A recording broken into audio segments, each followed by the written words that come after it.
I wonder what they're like. From our viewpoint, Professor, they're either suprahuman or subhuman.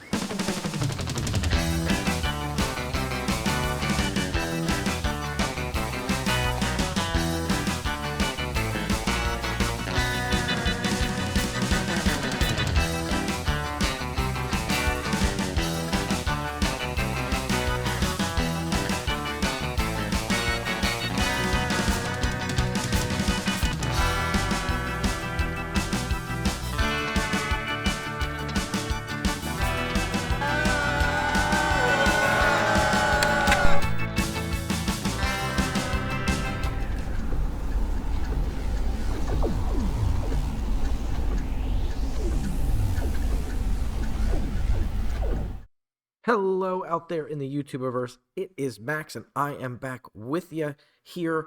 We're slaying a Spire 2. And I also have another person with me in honor of it being 2. Sam is here. Hi. Hi. We're going to slay a Spire. Yay. So I have been playing a lot of Slay the Spire 2. Sam, you've been playing a goodly amount of Slay the Spire 2. I've mostly been playing every time you played. So I haven't played a absolute ton of Slay the Spire, but I have played a lot of Slay the Spire 2. So my goal here through the video is to play the Ironclad and to kind of help you if you're newer to Slay the Spire and teach you what I have learned thus far and let you laugh at me when I make mistakes. So coming from an experienced end, you might be like, oh, look at this precious little child attempt to play Slay the Spire. If you're newer like I am, you'd be like, oh, there's actually some like good fundamental learnings that this person is putting out there. That's the goal. That's what I'm here to do. We start off with Niao. So we are going to look at what Niao is offering us, and then we're going to take a look at the map. I can't emphasize this as an important step enough in this process. You definitely want to look at your map to make sure you understand what of these boons that you're given will help you out the most. So we have gain 1 card reward and procure a random potion, which is solid. We have Niao's Torment, which puts this card, Niao's Fury, in our deck, which is fine. 10 damage, and then it recurs 2 cards back to our hand. It's not bad. It lets us recur more powerful cards down the line. It, on its own, is a 10 damage for 1. Way better than a strike. Pretty solid. And then we have, lastly, the Leafy Poultice. Transform one of your strikes and one of your defends. You lose 10 of your max HP. So this is pretty strong. Last time we did that one, it was very strong. Yes, it could be very strong, depending on the path. The minus 10 max HP could be critical if we're going to have to deal with a lot of fights right out of the gate.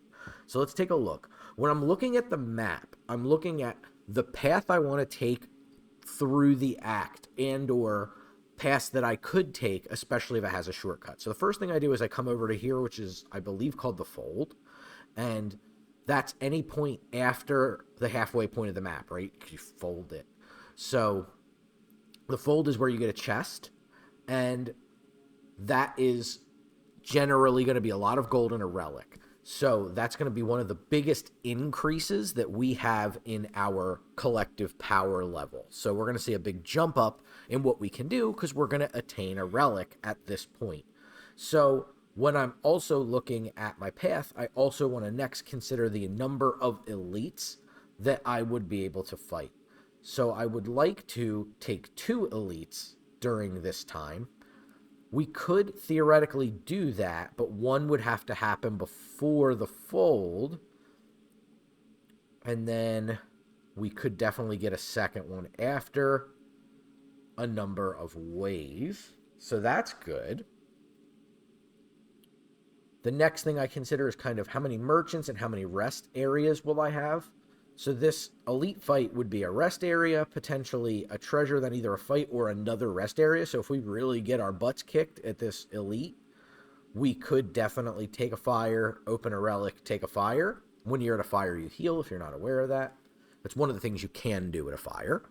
So then we can go up here, over. So that's kind of one of... So I definitely would like to hit right around this so I can take this elite and then either path into the fire if we get our butts kicked, or if we're feeling good, go here. And then from that point forward, I think this elite into this merchant into this rest area sounds pretty good to me, because we'll have gotten a big jump up in our coins because of this chest here. So something like this would be pretty good. Conversely, if we feel like we are doing okay still after elite combat, we could come up to this chest and then up here and then run into a fire and then go this way as well. But I think that's the direction we want to ultimately end up. So I don't think we want to go elite fire elite this early. Like, we're only going to have 1, 2, 3 sets of card rewards. Like this. So I think we probably want to path something like... Let me erase this little extra line here. And go back to pathing, and then kind of do this jug handle to get here. So we'll miss out on a fire. We would have 1, 2, 3, 4 regular combats. Take on this elite, hit a fire. If we get to this event, we could kind of abandon post and go into an elite fight early if we feel like maybe this was a really good event for us. We picked up some early card rewards that really help us. So we're looking at a lot of combats, an event, and then an elite fight before the fold, followed up by resting, another elite fight, and a late merchant. So that's kind of what I take away from the pathing here. So we can gain a card reward and procure a random potion. That's not bad. We could also transform a strike and a defend into something. They become a random card. So it could be good for us, it could be bad for us. It could let us start to define our deck. And I think the least interesting to me is the Nial's Fury, which is a good card for early combats, but in my experience, has had somewhat diminishing returns. So I like it. It's a solid card. It's the least interesting to me of these. An early potion's really nice for us to help get out of the way of an early combat so we don't get completely wrecked. And then this is definitely the most chaotic choice you can make, but it could also set you in the best direction. However, the two cards could be completely disparate in what they're trying to do. So there's a lot of risk, there's a lot of reward. Sam, what do you like? The bottom one. You like the chaos. Okay, we'll take a chaos. So we can go up to our deck here. We got a Molten Fist, which is a very solid card. 10 damage, double the enemy's vulnerable, which plays very well with Bash. And then we have Infernal Blade, which is a skill that adds an attack to your hand, and then it's free to play this turn. It's a random attack. And then this card exhausts itself. Likely it will... No, I was going to say likely it doesn't exhaust itself. It just turns to a 0 cost. So that's pretty cool. Okay. 2 solid cards. So we know our max HP is a little lower. Makes the early elite fight a little less attractive. But I think we can go this way. I'd rather do that than just infinite combats. I like a little bit of variety in the pathing here. So we're going to stick with the plan. And we'll head this way.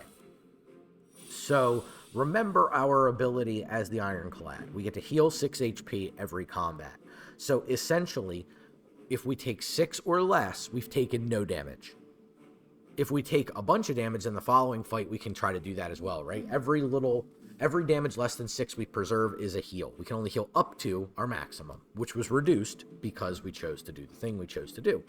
So I think playing it safe here, we probably just want to defend and likely double strike. We know our next hand coming up because we have 10 cards. We're going to have quite a heavy attack turn next turn.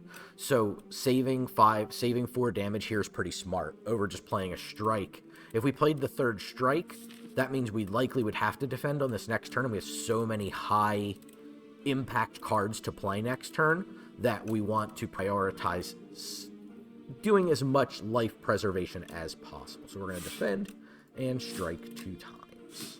And that gives us a full block, right? Because we're defending 5, taking 4. Easy. So we can bash into the Infernal Blade into a random attack. We could bash into Molten Fist to double the vulnerable, which will last through the entirety probably of the rest of this combat. So I kind of like that play here. So let's start with the bash. Now, that's got vulnerable, so it's going to deal 50% more damage. So if you ever need to see what the numbers are, you just click and drag, and you can see the 10's gone up to a 15. So if you ever need that, that's a good little useful tip that took me far longer than it should have to realize. So let's go ahead and do that. Bang, tons of vulnerable on this particular enemy. So that should be easy for us to handle through the rest of this. So that would be 12 damage, and then 2 strikes should, or 1 strike. What's that? You probably want to just do 3 strikes, right? 3 strikes would be 27 for sure. So that's just 100% to down the enemy. So let's do that.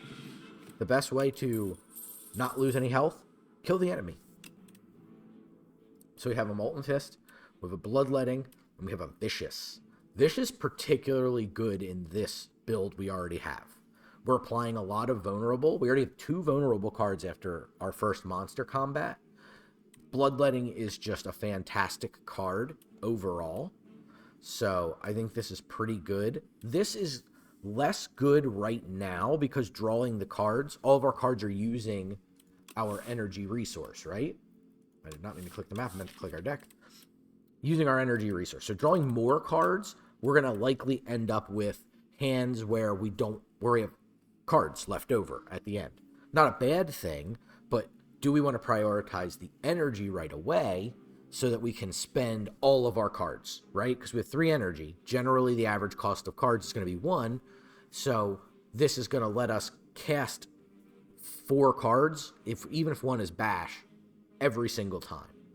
We could also get more of the vulnerable application card in Molten Fist. So I think it's, for me, I think it's between the Vicious and the Bloodletting. I think both are very good. Vicious Plus lets us draw 2 cards every time we apply vulnerable, which is really nice.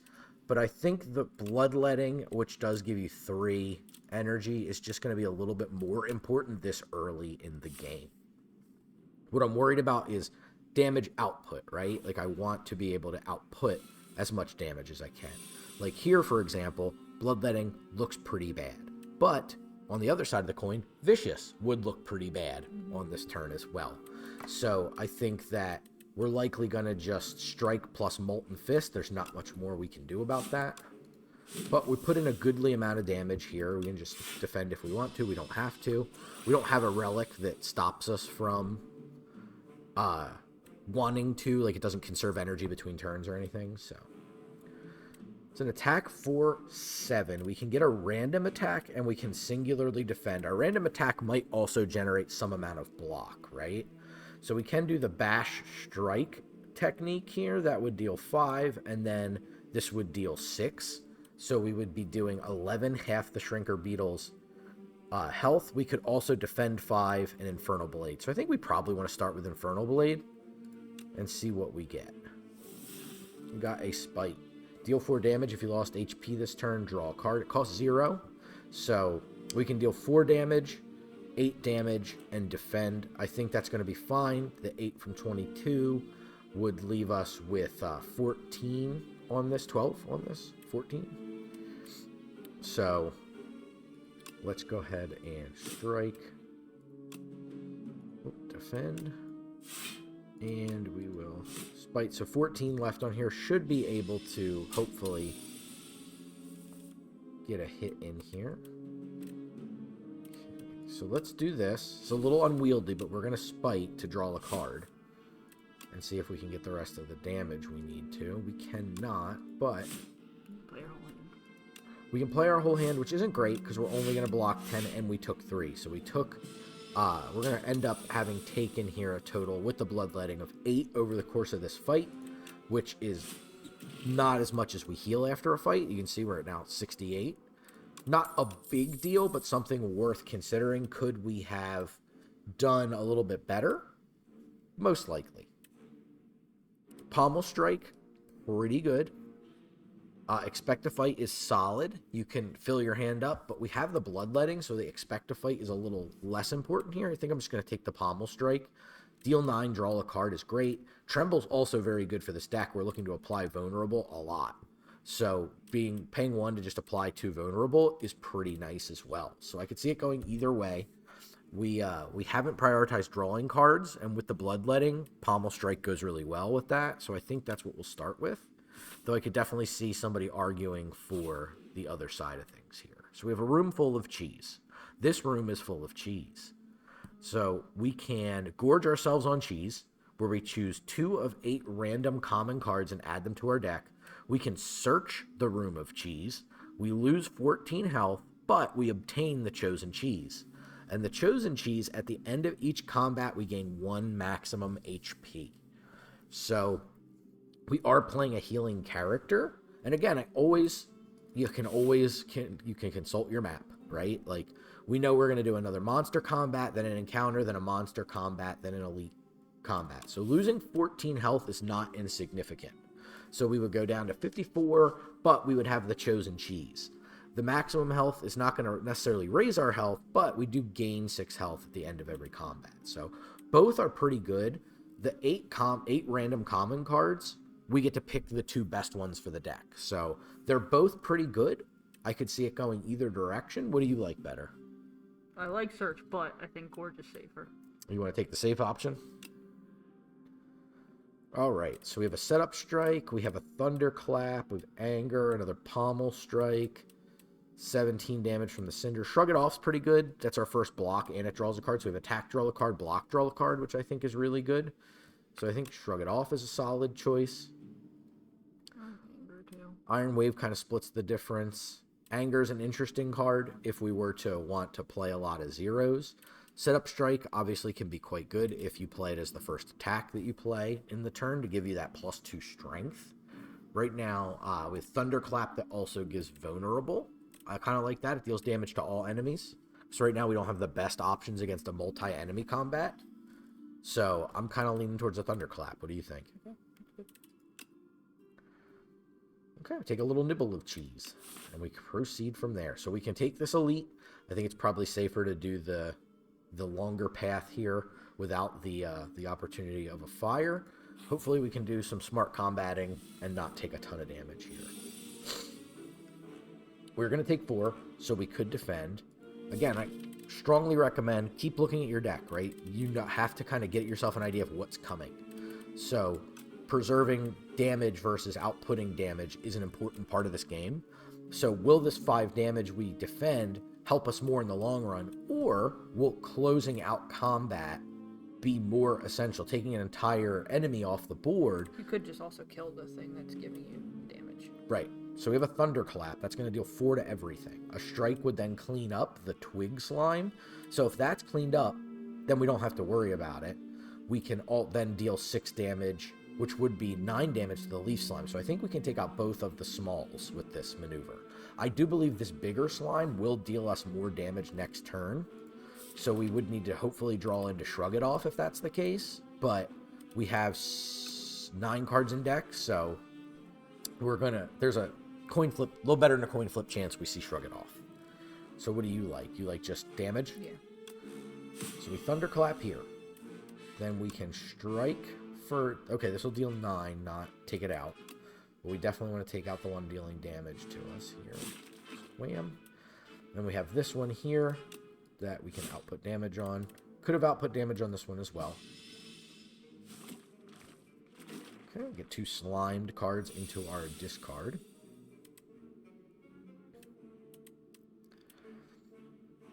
So this is going to deal 3, this is going to deal 11. So we could bash and then deal 15 more, so 15, 8, 23. So we could take out the Twig Slime if we wanted to here and then take 3 damage, which would, at the end of the combat, we heal 6.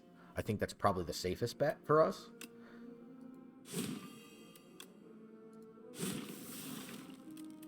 As opposed to using the skill and trying to get a random attack. So just boop. Take that out. So feel no pain whenever a card's exhausted. Right now we're not exhausting cards.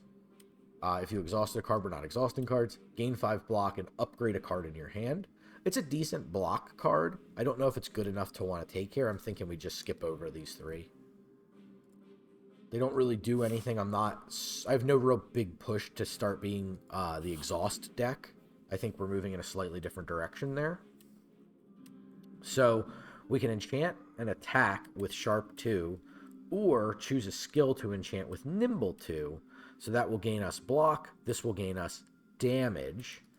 So let's take a look. Is there a card we're just always playing? So we could have Bloodletting loses 3 HP, give us 2 defense, because it's a 0. We're playing it a lot of the time. There's an argument for that. We could make Shrug It Off just a straight up block 10.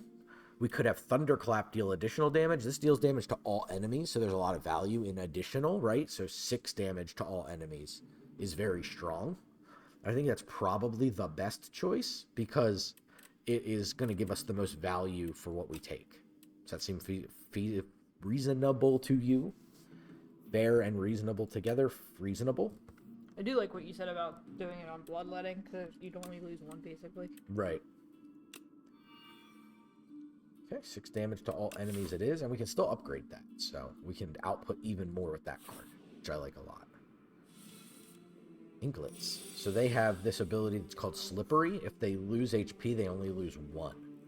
So it's worth noting here. We're getting hit for a lot.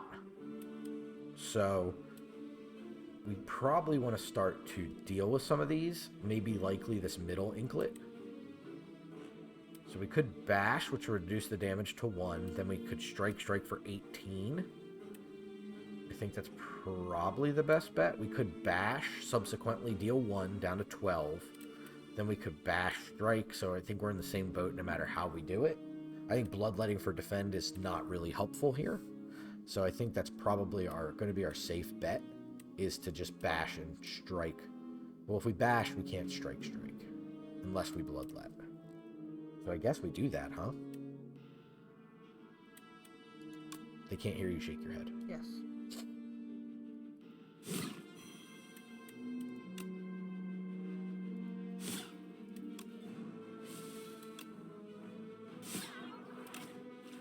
So we lost 3 from the Bloodletting. We're going to lose what will be 1 more from the attacks. So far, we're still okay, because remember, we heal 6. So we can do this, and then we can Shrug. Can you kill him? Well, the first one's only going to deal 1. Yeah. This 10 would be able to knock out either one of them, and then I think we probably just Shrug. We'll Shrug first since it draws a card.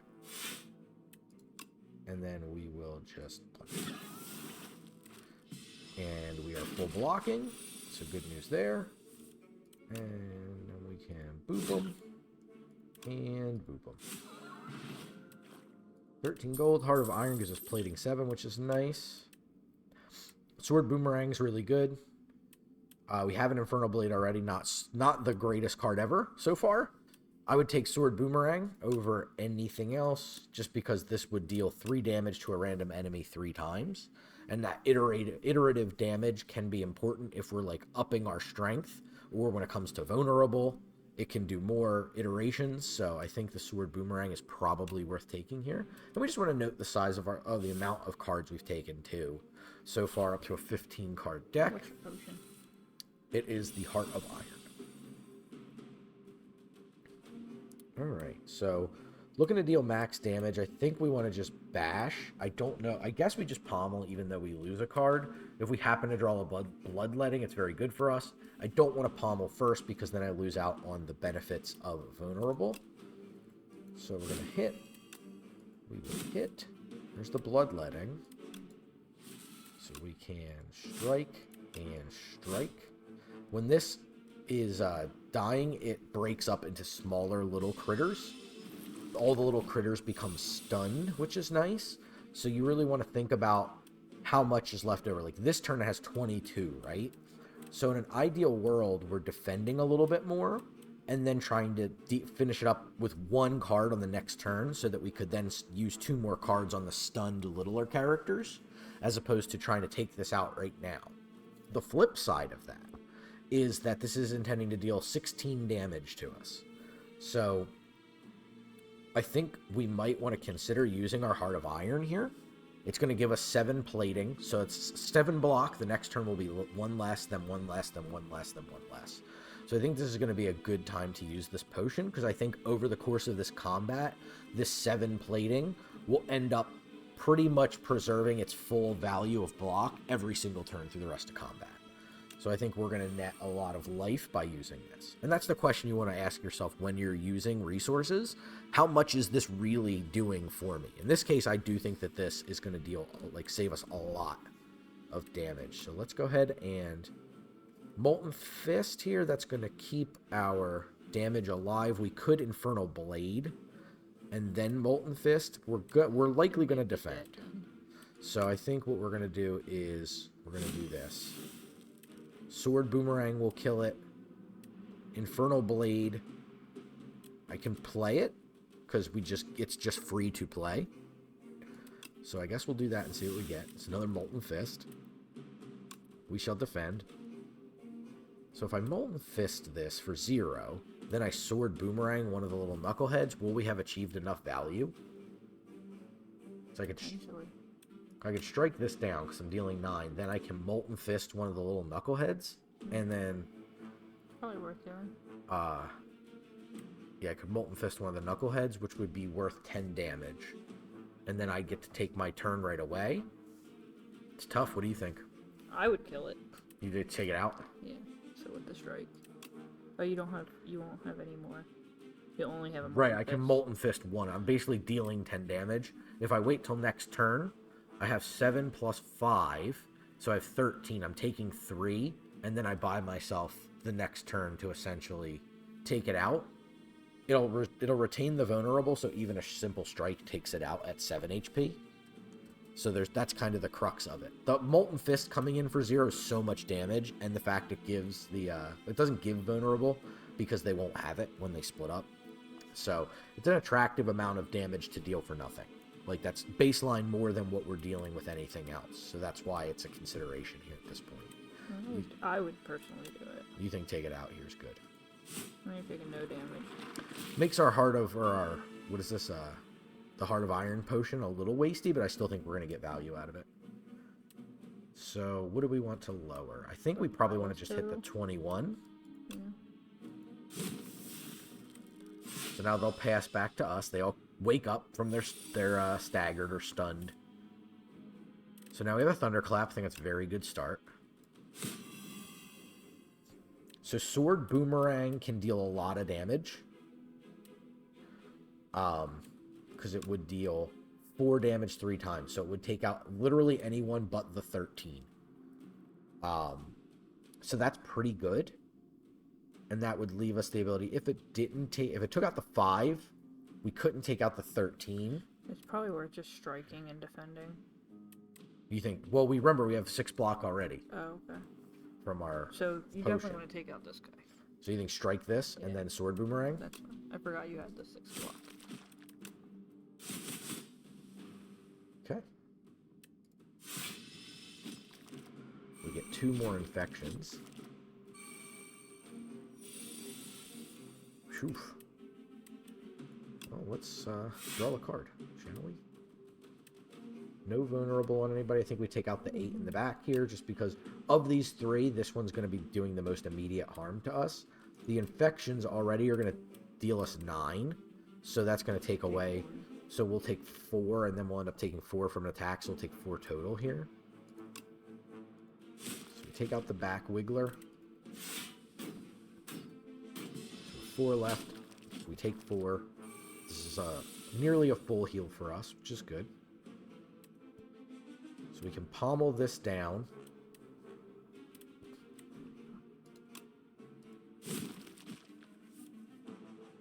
Strike.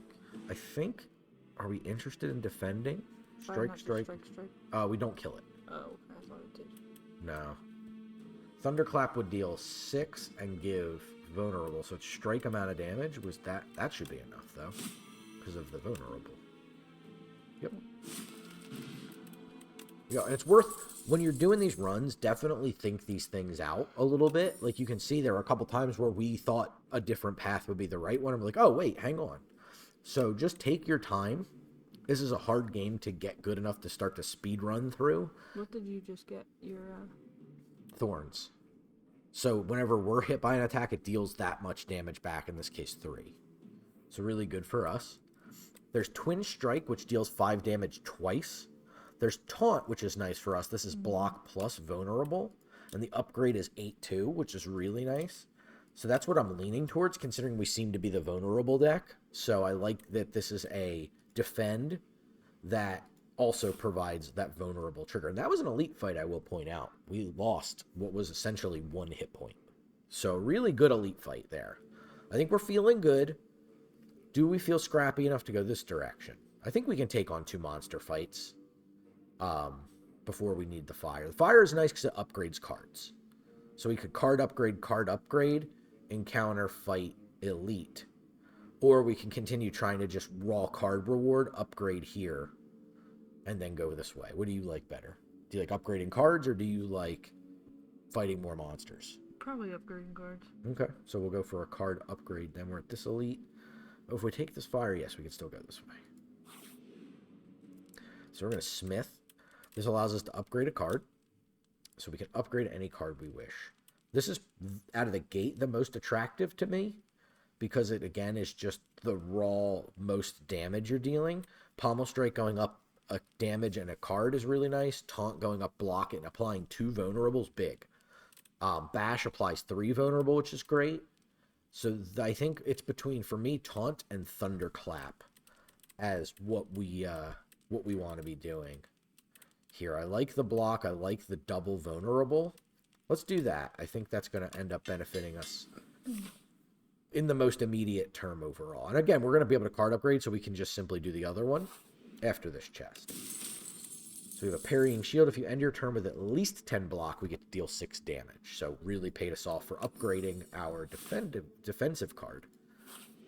Move into this, and we get to just immediately smith again, which is great. And I think we're just going to do the Thunderclap this time. Yeah, I think Thunderclap's going to be great. Really helps us with multi-enemy combats, which can be very tricky, for sure. So we can get a potion, but we take 8 hit points, or we receive the Spoils map.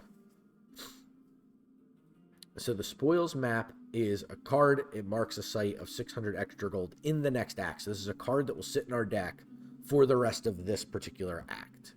I'm not the biggest Spoils map fan, because I'm not the biggest fan of extra cards clogging up my deck. So I think I'm just going to take a potion, considering we don't have one, and losing 8 HP as the Ironclad is not a big deal. And a strength potion for us is fantastic. So not sad about it. Here I'm going to, I think, as opposed to upgrade yet another card, I think I'm going to go into this monster fight, into this elite, to try to get a few card rewards. Then we have a merchant and a fire. So I think we should be in a pretty good spot. So this is going to summon a monster. So this turn is best served with an output of damage. The bad news for us is we've drawn a lot of our block cards. So we're going to taunt. This does apply 2 vulnerable here. So that's not a bad thing. And then we'll boop. And we'll defend, which is a little bit of a wasty turn. But No, because if you gained 10, health, yes. We got the parrying shield. Okay, so this is a minion. So it'll, if it goes, if this goes away, it goes away. I don't think we're going to be able to clear 59 damage in one go. We could take this out.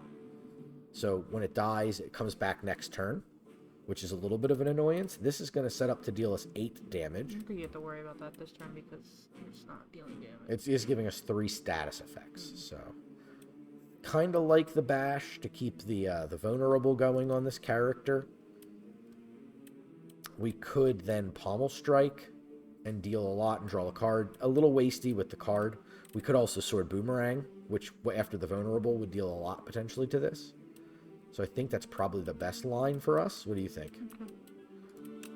So we'll do the bash. We do the sword boomerang. We clear the bad. So we're not getting any status effects. So we're due to take 8 damage on the chin here. Not a big deal. Okay, we got a thunderclap here. I like that. And then we can probably full block. So let's start here because we're going to draw a card. Okay. So 8 on this turn. And the defend will help deal us a little bit more damage.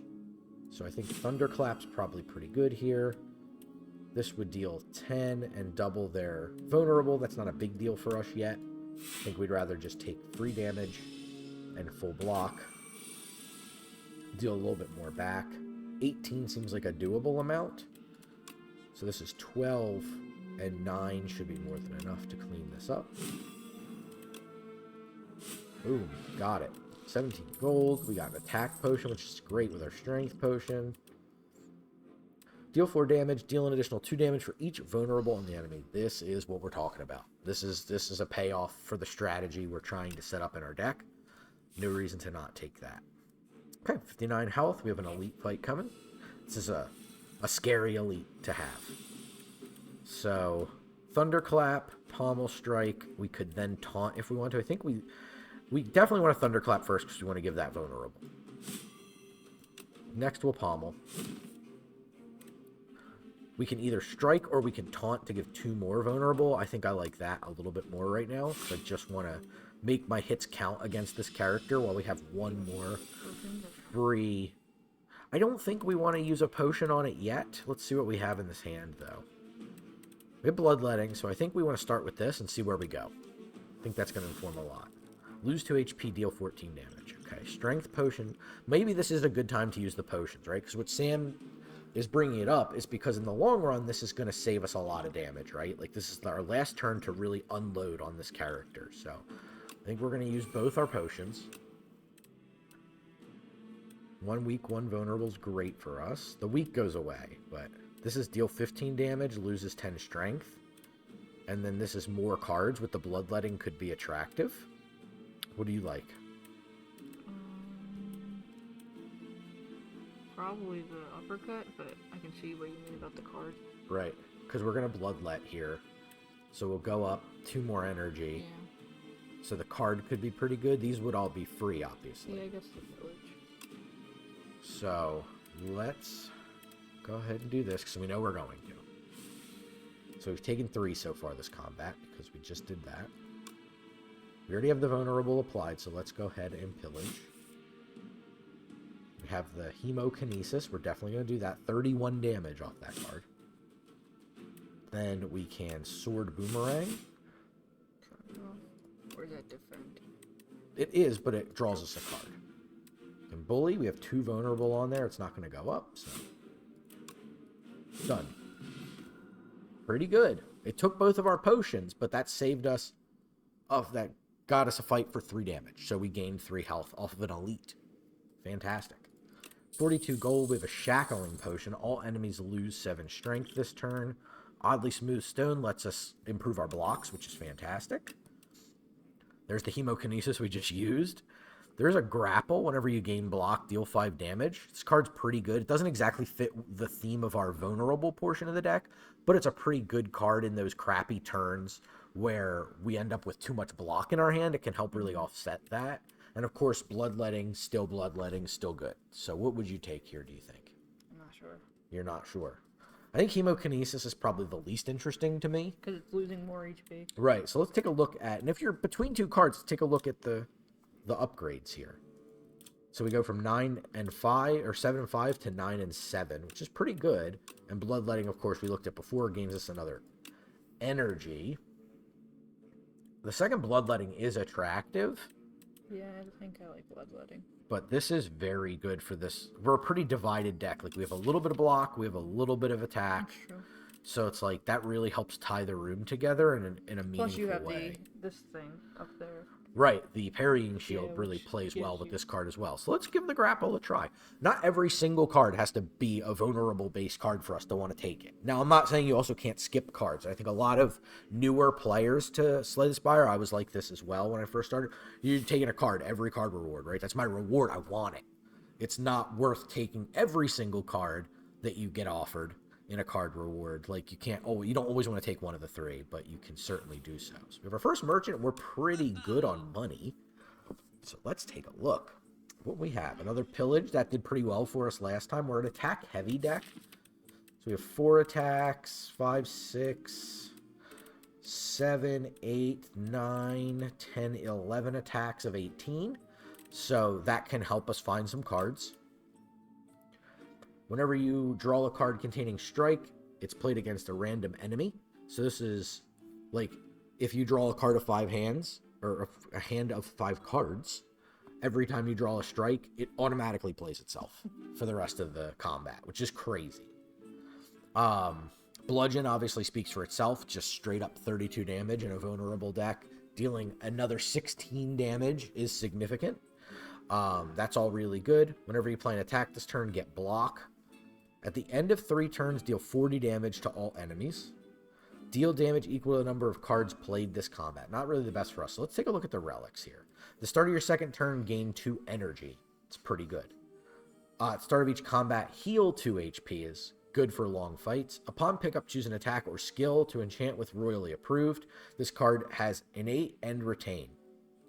So we would start every combat with it in our hand, and retained cards are not discarded at the end of turn. So if we don't play it, we hold it, and it starts every single combat in our hand all ready to go. So like a card like Bloodletting looks very attractive with something like that, because it's just automatically starting out, kind of like with a Candelabra a little bit, where you're automatically starting with energy. I like Candelabra. Candelabra, so second turn increased energy. If we take Candelabra, we miss out on a card removal service. So do you think the Candelabra is worth it at that cost? I think so. But... You think so? We could do both of these. So we could do the Bloodletting with the Royal Stamp and then sometimes remove you don't a card. want Bloodletting on your first turn, though. But it's got retained, so you don't discard it. Then you have it in your second turn. You know what I'm saying? That's fair. I just like that you don't lose HP with the Candelabra, giving you the extra 2. You would like that. Alright, so is there anything that interacts with straight up strikes? Strike, typically the first card you want to take out of your deck. It's just on rate the least amount of damage that you can deal. And having a mix of cards is generally pretty good. We were 11 attacks, I believe, so 7 skills that are defensive plays. So yeah, let's remove a strike from our deck, and then we will pick up the Royal Stamp here, and we will stamp our Bloodletting, so that'll be a card we definitely want to consider upgrading. If we have the luxury to do so, we do, as a matter of fact. So let's do our upgrade on that. Yep. It still gets all of the text it already had, just with more energy, so we'll have a big energy turn, either turn 1 or turn 2 most of the time. So we're going to face down the elite. We have 60 health. We have a shackling potion. So if this looks like we're in danger of taking a big hit this turn, we will be able to defend it. So we're playing against the ceremonial beast at this point. So let us take a look at what we have. We have our Bloodletting. We have Taunt, Sword, Boomerang, Bash, and Bully. So we can definitely bash into Bully is great. And we could further Taunt. So we could go Bash, Taunt, Bully, and that's a great turn. We don't have to use our Bloodletting because we would simply lose out on a Sword Boomerang in that case. So I think it's just Bash, Taunt, Bully. What do you think? Okay, so let's go ahead and Bash. Let's go ahead and Taunt. And then we will deal 18 damage for nothing. We'll retain the Bloodletting because we did not use it. So now we're looking at a potential 18 damage. So it seems like a good grapple turn because we could go 9 plus 6 in this case. So 13 heal. It would trigger our parrying shield and our grapple 2 times. If we wanted to go. Yes, because even though we'll draw a card, if we draw a card that changes our mind, we also still have Bloodletting. We don't have to use Bloodletting this turn. So we will deal 7. And don't forget about our thorns, too, when we're attacked. So let's shrug it off. Pommel Strike is attractive. That might be a good reason to Bloodlet. So let's go down that road.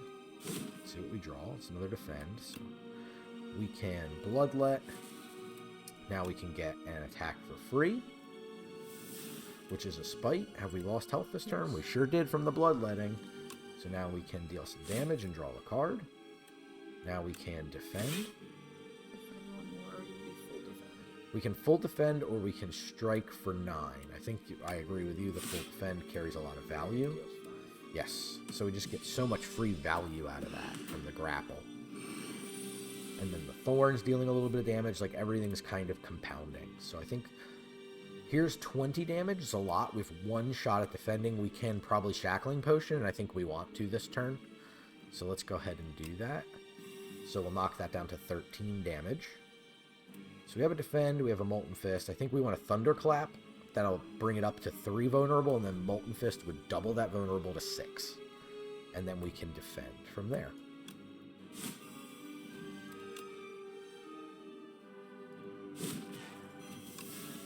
And that gives us a pretty reason. Oh, we ended up staggering it. Okay, fantastic. Staggered it. So I was so surprised we staggered it, I didn't even realize we could have hit it one more time. That's okay. So it's going to give us a debuff. So we don't have the most to do right now. So let's start with the Shrug It Off. See what we draw. Taunt. I think we do want to apply the vulnerable. I think we just want to Spite. We won't draw a card here, and then we'll strike as well. Remember, Bloodletting will stay in our hand till we want it, which is fantastic. It'll likely stay in our hand again because we have Ringing applied. So we only get to play 1 card this turn. Likely going to be Bash here, and we probably just take a hit on the chin for 22. We've been playing very conservatively, so we're in a position where we can afford to do so. So I think we're probably just bashing. And we'll end the turn. If we get a Bully, we're in really good spot. We're going to reshuffle. We got the Bully, so that's fantastic. It's 24 damage here, so we definitely want to taunt. Certainly can defend. I think now is the good time for Bloodletting so that we can bash, we can strike, and we can bully to deal, 39 damage for 0. Crazy. 15 block here, and that's okay. Alright, so it's going to apply that debuff again. So Pommel Strike is a fantastic place to start for us. So we can Thunderclap, which deals 13, and then a strike deals 9. So 13 and 9. Sounds like it's more than 21 to me, right? There you go. So we took down the Ceremonial Beast. We get 100 gold. We get Blessings of the Forge. Upgrade all cards in your hand for the rest of combat. So that's pretty good given the right hand situation. 1-2 punch. This turn, your next attack is played an extra time. Really good with something like Bully, for example. Like that dealt 34 damage for nothing. So dealing 68 damage for nothing seems like an attractive proposition to me. Can only be played if you have played, or if you have 3 or more cards in your exhaust pile. So this is not for us for sure. And then Hellraiser, whenever you draw a card containing strike, it gets played against a random enemy for the rest of combat. I think 1-2 punch is most likely the card for us. The only one that really goes with what we're doing. I agree completely. So now we're on Act 2. And again, we're going to do the same thing. We're going to go take a look here at where the treasure map or treasure chests are on the map. We're going to take a look at the elite situation, which is just 1 elite after. We can take 1 elite only before. So it's going to be a 2 elite floor no matter what we do. I mean, we can make it less, but it maximum 2. And then merchants, we have a decent smattering of them. We don't want one too early. Like this merchant might be okay to try to take. And then there's another merchant up here. But if we do that, we take no elites post the fold, which I'm really not into. I think I'd rather go this elite into the fire, 2 little monster fights and another fire. So that's likely the pathing I want to take, which would leave me here. That would let me fight this elite with a fire on both sides, which I really like. And then we get to here, which is kind of our fork in the road scenario. So, which is nice, because if we get to this point, we could also, if we need to deviate, we can, and take 2 monster fights into this fire. So, it looks like we could take an early merchant. Not so much interested in that, so I'll likely end up going just this direction here, which is a tough out of the gate run, right? Like monster fight, rest, elite fight. So it's not an easy floor to accomplish. So let's take a look at what this gives us and see what we can do. Imbued. This card is played automatically at the start of each combat. Does it cost its cost? Doesn't sound like it. Well, maybe. It's just automatically played. You may re-roll each card reward once. So if we don't like the 3 cards, we get to look at a new set of 3 cards. Or we transform Bash into Break. That just seems 20 damage and 5 vulnerable. Seems like it's probably worth trying. I've never tried It's just so much better than Bash to Break. It's very in line with what we're doing. The Imbued looks great, but I think that this Tooth looks like it could be very attractive. And this could be just a new player mistake as well, like new to the game. I could just be like, it looks good, but it's terrible. Don't do that. I don't know. We'll see. So we're getting dealt 13. We have Pommel, we have Bloodletting, we have Inferno Blade. So I guess we start with a Pommel and see kind of where we go from here. So we could Bloodletting, so a 3 energy. That would let us Blade plus 2 more things. Probably the way to go, but we can Blade first and get some information. So we got a 0 here. So we can Shrug and draw the card. Now we have maximum information. Grapple, not so good for us. So is it worth this for what would be 2 strikes? Probably not. So deal 4 damage twice, exhaust an attack in your hand, add its damage to this card. Okay, so we will do that. We lost a strike, no biggie. So definitely not worth Bloodletting for a strike and a grapple that will just deal 7. So I think that is good. We take a little bit of a bop for 4 damage, but again, we heal for 6. We have a 1-2 punch. So we could double Sword Boomerang, which would deal a bunch of damage. We could double Molten Fist. We could Thunderclap into 1-2 punch into double Molten Fist. Probably the right way to do it. Yeah. So there's the vulnerable applied. There is the 1-2 punch. And there is Molten Fist. So bam, bam. Can you kill it now? Bloodletting would let me deal 1.5 damage. I don't know. Yeah, it doesn't let you see the numbers. The one downside. So it would deal, I think, just 1 extra damage because I think it's round down. So it would deal 12 damage. So it's probably not worth using here. So it's going to go underground. So we have to deal 32 damage to it. I think that's not going to be a problem. So let's start with Bloodletting now. Let's break. Then we can taunt. Then we can strike. Then we can bully for 36 damage. So you really can see the strength of bully in the deck. It's very good. Headbutt's interesting with bully. Like, I say with bully, but when you have one card that's very good in the deck, something like this lets us get it out of the discard and back into our hand. So it's like playing a second copy of that card almost. Situationally, because it doesn't always work where you're going to have it in the discard pile. We also have this, which is deal 6 damage, deals an additional 3 damage for each card in your exhaust, so that's not for us. And then the 5 block and then upgrade a card in your hand. I kind of like Headbutt. What do you think? Yeah. Headbutt coming up to 12 damage makes it pretty good for 1, so I think it's a good proposition to have 1 Headbutt in our hand. It's like almost adding a second bully to our deck, which we would totally do. Okay, so I don't think we need the Merchant. We're only at 124 gold, so I think we want to keep taking some battles. So I think that we are going to do so. Hey, these guys are a little tricky because they reduce all damage down to 9. So right now we're looking to take a healthy amount. What does this do? Upgrade all the cards in your hand. So we already have 2 upgraded cards. This upgraded really doesn't mean a whole lot besides 2 more damage. And these deal 3 more damage. So that could help us take this out. I definitely think we're thunderclapping no matter what. So let's go ahead and do that. So this will deal 9. So we could take out the 8 damage. And we'd be just taking 4 right now. 3. Oh, 3, excuse me. And that would also take some damage back from the Thorns. Because it's a 1/3, so it would take 3 iterations of the Thorns. So it will take 9 damage off attacking us that way. So I definitely think getting rid of the 8 ball is the correct choice here. Yeah, because we're not blocking, so hit and hit. Takes it out cleanly.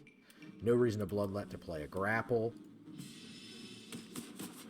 It took its damage down to 6. Now this is looking like our biggest target. They both would be nice to take out, don't get me wrong. We do have the bloodletting to do so. Bloodletting would take us down to 63, so we would heal all but one. So we have no vulnerable applied as of right now. So I guess we pommel and take this out and draw a card.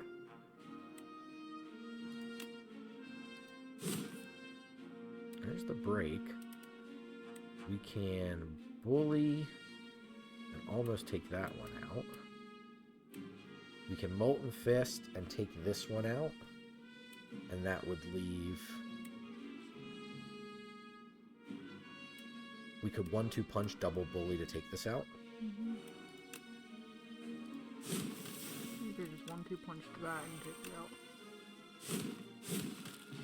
Could have 1-2 punched what? The strike, because it would have been enough to just... Unless it's done on the same character, then it would... Yes, that's... Okay. Yeah, yep. Yeah, it wouldn't have gone to the other... Wouldn't have bounced to the other character. It's an interesting card. It deals 15 and then they lose 10 strength, so if it's due to attack you, it can negate a substantial amount of the damage. Very expensive. But it does take up almost a whole turn. But when we have just always a bloodletting in our hand, it's like a little bit more attractive. On the other side of the coin, we have Iron Wave, which is 7 blocks, 7 damage. So again, that's one of those cards that kind of dances in between. That. I kind of like just skipping. Okay. What do you think? You like the I Iron like the Wave more Iron than a Wave. skip? I like it with the stuff we have, with the blocks. Because we have the one that deals damage when you do block, and then you have the... My concern, I agree with you. My concern is we're not drawing enough things that put vulnerable on, so I don't want to put another non-vulnerable giver in the deck yet. If that makes sense. So we'll skip. Though I do think it's close. So got 3 little buddies here. Dealing a lot. This is definitely a turn, or definitely a combat we want to be blocking. And luckily for us, we have 18 block natively in our deck. So let's start with Shrug It Off. Okay. A little awkward timing-wise. 7 damage.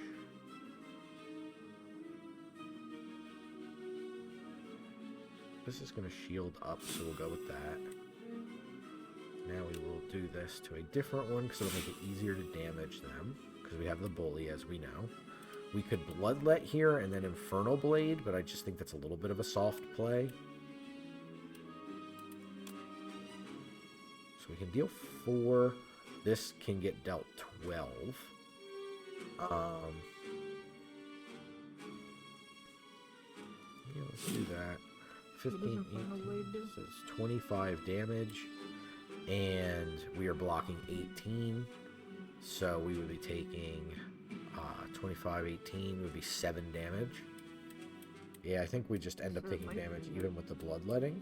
Although this would save 7 damage potentially if we can take it out. It's tricky, because it's going to play it for free, so we're literally using 3 energy for 1 card. I think we'll just pass. Stunned the one, which is great. Thunderclap is excellent. Let's start there. Now everything's got vulnerable on it. We can pommel strike.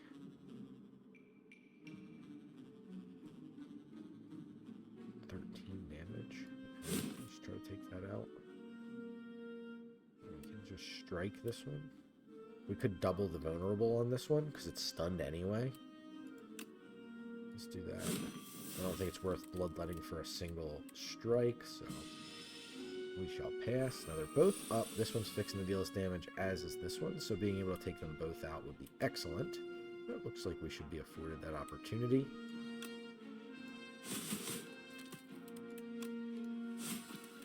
So our Boomerang messed up card. Thunderclap, Headbutt, Molten Fist. Again, Thunderclap being the most attractive. It does look bad in multiples, especially in like end boss fights, because you're usually only dealing it 4 damage to one thing. The vulnerable's nice, but until you upgrade it, it's not worth it, so I just think it's not quite powerful enough for us. Fight here. Got 2 little critters here, chompers, as it were. They negate the vulnerable. Yes, which is tricky for us because we give vulnerable. And if it gives multiple vulnerable, it usually just takes off one of the artifact, which is really annoying. We have nothing on our draw pile, so we're looking to take 16. We could upgrade every card in our hand. That might be good to do. So now this costs 0. Now we have a whirlwind. Be 15 to each. What if we go up to 6 times 5? 30 damage to each one? It's pretty gross. But you take 16. We would take 16 on the chin. Don't have anything in the discard yet. We could Molten Fist and Headbutt the Molten Fist if we want to. We could Headbutt to not put anything on top right now. So it's kind of like, I guess it's these 3. And then we could Bloodlet the Whirlwind for 15 more. No way to give vulnerable, unfortunately. So let's defend. Let's Molten Fist in case it forces us to put a card back. Yep, it did. Put back the defend, I think. Do you think Bloodlet and then deal an additional 15, or do you think 15 to both is nice, but... Do you think we get more mileage out of it in a future turn? Probably. Okay, so end the turn here. Yeah, Whirlwind's been a tough card for me unless you can, like, really make it go crazy. Because you can do, like, how we enchanted the one with 2 extra damage and stuff. You can do some crazy stuff with it. Like, make it this, how we have it in our hand all the time, where you can just, like, I'm going to open up and my first turn is literally, like, I start with, like, lanterns and, like, I have, like, 5 or 6 energy and my first turns just deal, like, 70 to everything. It's crazy. So we have 1/2 punch with something like a Pommel Strike. We could do that would draw us 2 cards, and we have the ability to Bloodlet after that. Do you like that? I think that's probably in our best interest. Yeah, because it has to be an attack. I think just keep forcing down this one. I guess so. Okay, a taunt and a shrug it off, which are both really good. I think it'll be a good bloodletting turn for us. So let's gain 9 block and draw a card. Let's bloodletting. Let's taunt. We'll apply vulnerable to the one that's gonna just it's gonna chew it off anyway, so it doesn't matter. Sword boomerang. We'll see what's left over. Take that out. No. Okay. It's not attacking us. Oh, it's the parrying shield. Nice. Okay. So let's thunderclap because it'll chew off the last artifact iteration. Then we can break this thing. And then bully this thing. And then pass. No, because we didn't deal, like, we don't have any of the thorns or the parrying blade or anything. But it didn't do anything to us. So. Not a bad little fight. A little more damage than I like to take out of a normal monster combat, but that's okay. Block, not remove at the start of your turn is very powerful in a long fight. We're not the best blocking deck, but it does make those awkward turns a little bit nicer. Play the top card of your draw pile, then exhaust it, which is cool, but not great. And then we had the Iron Wave Plus. Again, I think we'll just skip these as well. Smith. And then a Smith Elite, and then maybe rest. So we wanted to Smith. There was something we just picked up we wanted to Smith, right? Oh, can we do... Wow, you can do this as a plus? That's crazy. Probably the best thing.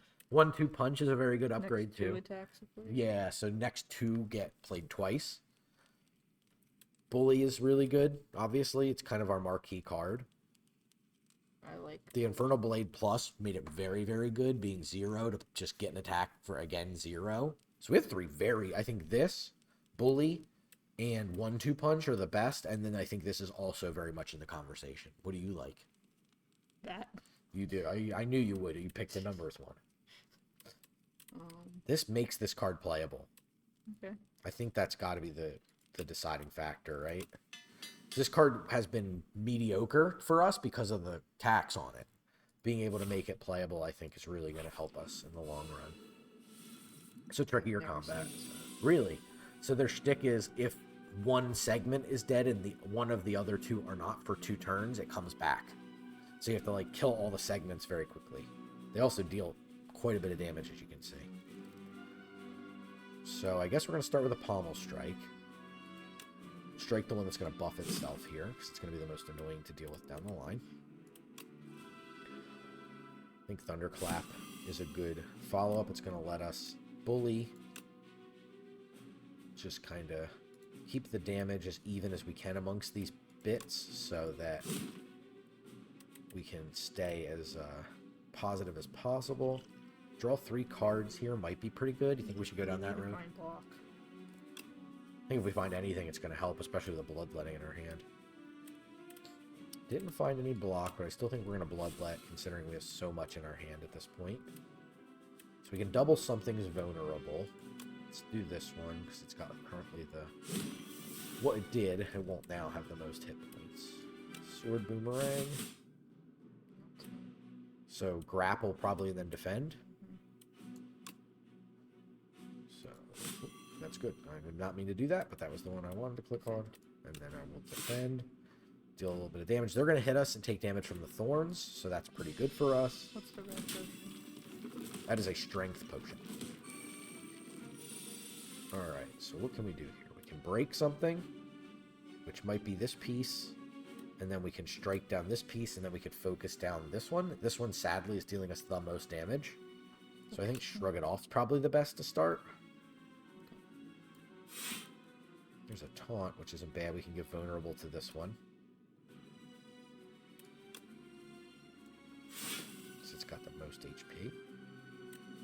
18 plus 6 is 22. We're talking about 14 and 14, 28. This kind of saves us a decent amount of damage. I think it's probably better than a strike. This could theoretically save us more. This, though, with the parrying shield, we're going to end with 10 block already. It's going to deal 6 damage to a random. So it could take out the middle. So if you just take that one out, you save 8 damage, plus they're going to deal another 6. But it only deals 4, right? We'd have to use a strength potion to take it out. What do you think? Just defend them. See if we get lucky. Roll the dice. Nope. Hit the end one. A little bit of damage, but I do think that this is going to make it so we can win this fight for sure. For sure. 0 cost bludgeon to take out this one. You should have played 1-2 punch. Yeah, could have double bludgeoned, huh? Does headbutt deal damage? Headbutt deals damage, yeah.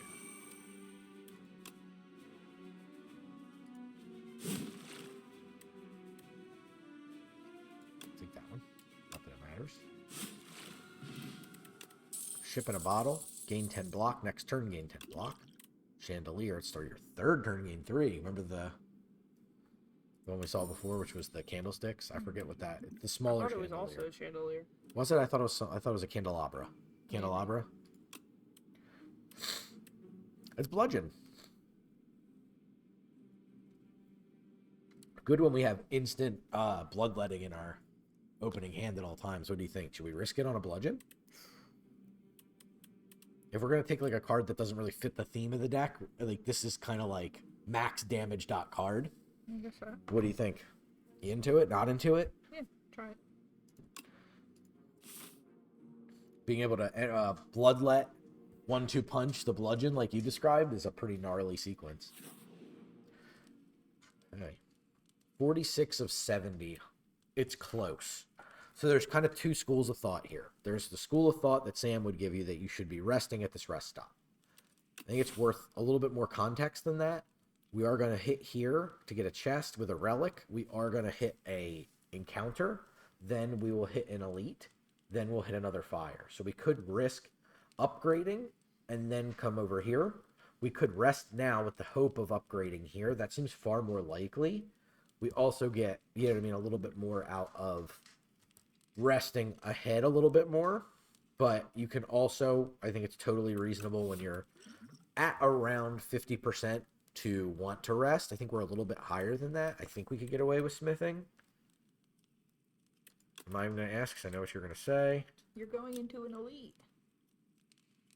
Eventually. Without a rest. So we could 1-2 punch. Yeah, let's upgrade 1-2 punch. Taking a risk here. We'll see if it pays off. That's all we can do. We have enemies drop 10 additional gold. Not very great, but the Amethyst Aubergine. We now know what an aubergine is. So we can deviate and go monster fight, fire. We could go encounter elite fire. What do you like? Because you didn't rest, I would go monster, fire. But up to you. Tough call. We'll go monster, fire. Our deck's pretty good, so I don't think we like. I think we're scaling enough for this floor that we can not have to necessarily take a ridiculously large fight on. Well, let's start here. 1-2 punch. Guess we'll shrug. Then headbutt. Can 1-2 punch the Molten Fist. What do you like? Probably. Oh, we can Molten Fist and headbutt, right? Mm-hmm. No, because we don't have enough energy for that. So we go down to 1. And they're played an extra time. So he's Molten Fist headbutt. Can you get any more blocker now? It'll deal damage. No. I mean, I could give myself 10 block, but I'm wasting a potion when he's not gonna. I could bloodletting here, go up to 5, then I would use 1, 2, 3, 4 energy. Could be worth it. We'll give it a shot. So, 1-2 punch. Molten Fist. Bam. A little headbutt. Bam. Like that on top. And it'll take that on top. And then bam. So we got to deal a lot of damage. We leave 1 energy on the table. Isn't the greatest, but alright, we're gonna lined up to take 23 here. We got defend with a grapple. Looks like the best line to me. First. Huh? It's a grapple first. Yes, for sure. Just debating if we want to ship in a bottle here. Probably. Let's do this and see where we're at. Check what the numbers look like here. 12, we're taking, lined up to take 11 here. Yeah, ship probably looks pretty good. This will stay in our hand, of course. There's our bludgeon with 6 energy and could go as far as 9 energy. Plus a break, so let's start with break. And then wham! Molten Fist plus breakthrough or body slam. Body slam, we're not a body slam. This is a cool card, but we're not a body slam deck. Molten Fist plus, what do you think? You think worth it? Yeah. It's been pretty good. It has. Makes me want to pick up another card that gives vulnerable, I can say that much. So we want to go this way, take a fire.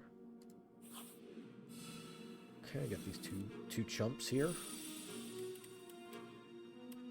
Fixing to take 20 damage.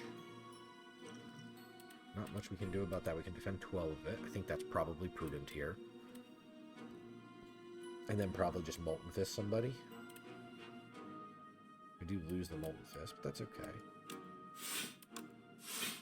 What do you think? Molten Fist the little guy, or... Probably, yeah, probably one of them. Probably can take one next time. Well, we will have a lot of energy next turn. Maybe take a little damage off the thorns here. The 7 defend. So, definitely gonna bloodlet. You're definitely gonna 1-2 punch. So we can bludgeon plus Molten Fist. So bludgeon the big guy. That'd be 64 damage. Molten Fist would take it out. We have no defense. This isn't gonna do. This is gonna go underground. We definitely want to bludgeon the big guy. There's just no question about that one. The next question is: Molten Fist, the little guy. we Molten So you Fist the don't little take the guy or this damage. guy? I think it's the little one, so you don't take damage. Oh, we get to do this. bludgeon on top.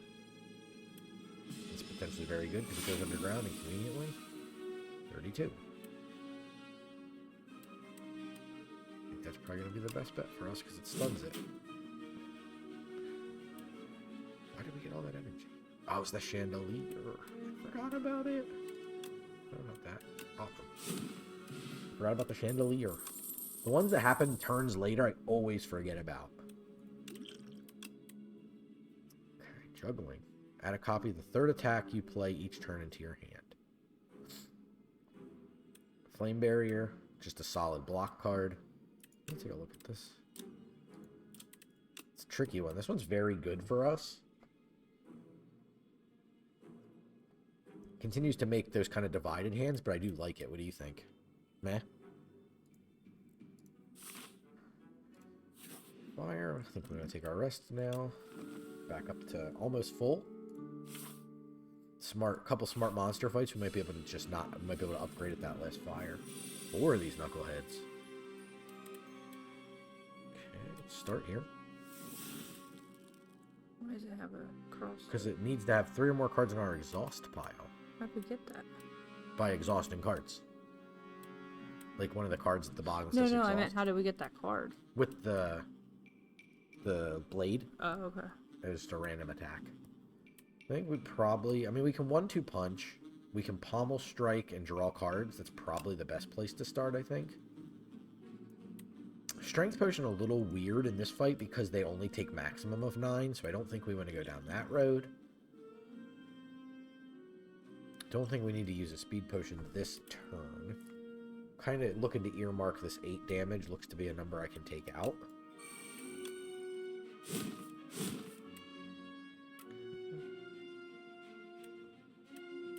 We can definitely shrug it off and draw a card. See what that looks like. I do think we're interested in bloodletting. So, I guess, do we want to go here and then Molten Fist this thing if it lives? Molten Fist this and then just Sword Boomerang? Mm-hmm. Molten Fist this, then Break. Break only deals 9 though. But it gives 5 vulnerable. True. I think we're Molten Fisting this almost no matter what, right? Well, do you want to deal 3 first, and then it might be... Well, my fear is if we do that, then this, we can't do this. Oh, yeah. So I think we just want to Molten Fist this thing and then just break somebody. Okay. This is going to give itself a buff, so let's go for that then. So it's going to be the most likely to attack again next turn.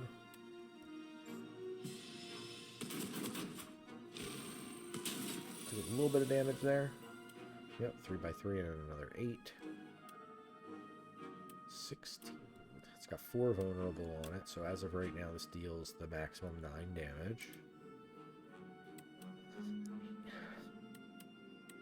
Headbutt, and then Bully. Yeah. Headbutt. What do we like on top?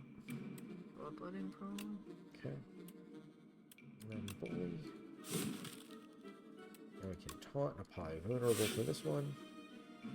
So we're already full blocking now, so I guess we'll just strike the one in the back. He's going to buff itself up. Turn there. A little bit of damage from Thorns. This is going to be a 3x3. This is nice for us.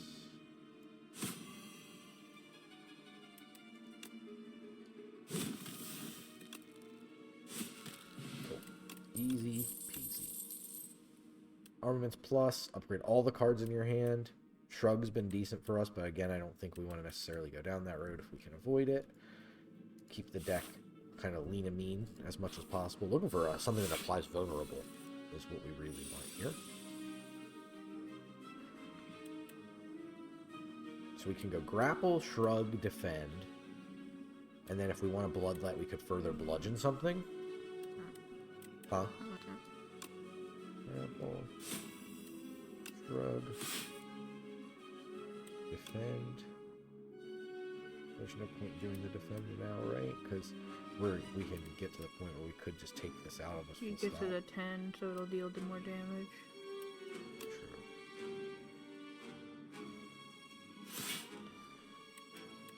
Do you want to take this out? Hmm.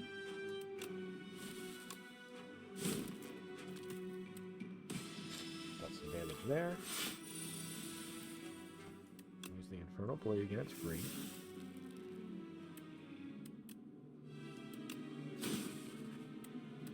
We just don't want to deal 3 more damage to this if possible.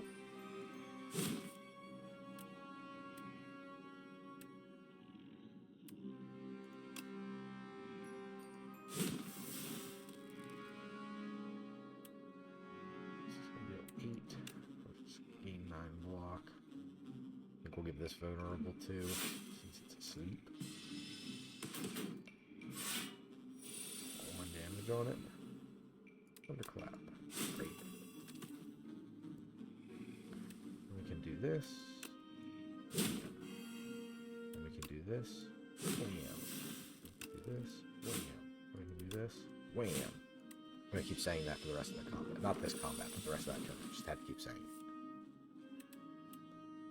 I guess 1-2 punch. Enjoy 90 damage. Perfected Strike. I don't think we really want that. Don't think we want Twin Strike or Breakthrough here. So I think we'll just skip here. We're not really a big strength deck, so the multi doesn't really do much for us, and we get to upgrade a card here. Okay. You like upgrading the stats card.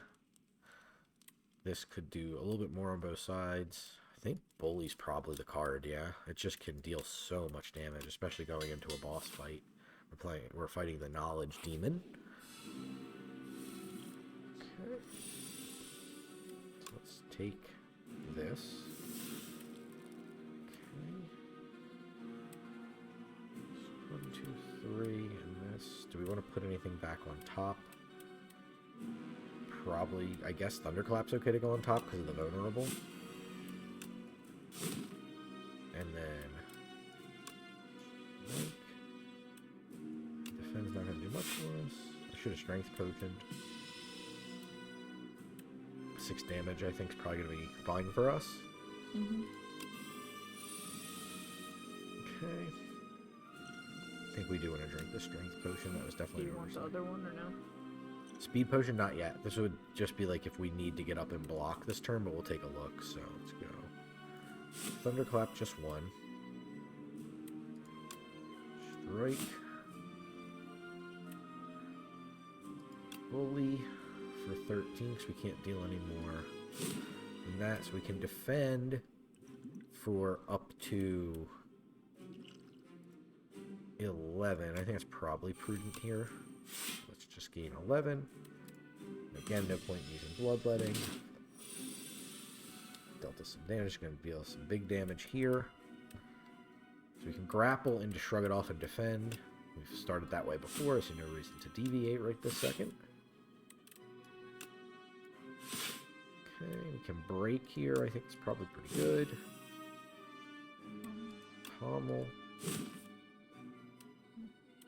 Definitely gonna probably do that, right? I think so. Do this. Wham. Bloodletting back on top. Okay. It's gonna heal this turn. We got the bludgeon. And the 1-2 punch. Yep.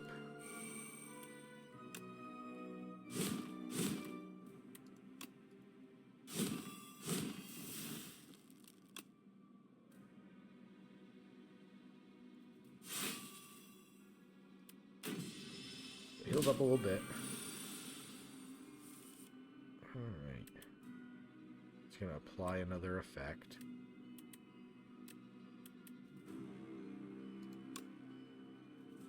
Okay. And probably Sword Boomerang. And a Headbutt. Should put Sword Boomerang back on top. I think it's just got to be the 7 damage. Can take it down. Yeah. At the end of your turn. Okay. 157 damage. Beetlejuice. Enemies' attacks deal 30% less damage for the next 4 turns. Pretty good. Exhaust your hand, deal 7 for each card exhausted, and blocks. It seems like it's offering, no question, right? Yeah, I've had that card a few times. Messed up card. If you're still hanging out, appreciate you being with us. We are here every Thursday with a new video here on the YouTube. And we're once again coming to the fold and taking a look at what's here. This floor is a little bit more about careful planning. So we're going to play against the Door Maker as our final boss. It's not all about elite fights this time. Definitely interested in an elite fight after the fold. We can only take one. And one before. So it's not heinous. If we want to take an elite, we can. If we don't want to take an elite, we don't have to. There is a merchant here, and we're in desperate need of a merchant. So I'm very interested in, and you'll see me draw a path from the bottom, which is rare, to this merchant, then likely this elite, then this fire here. And then we can choose to go up to this chest into an elite, from this chest into just a monster fight, or we can path over here and up, which would let us avoid an elite completely. So I think we have a good, safe path for this particular act. So let's see what's going on here. With Spike Gauntlets, gain an energy at the start of each turn. Powers cost 1 more. That's a good egg.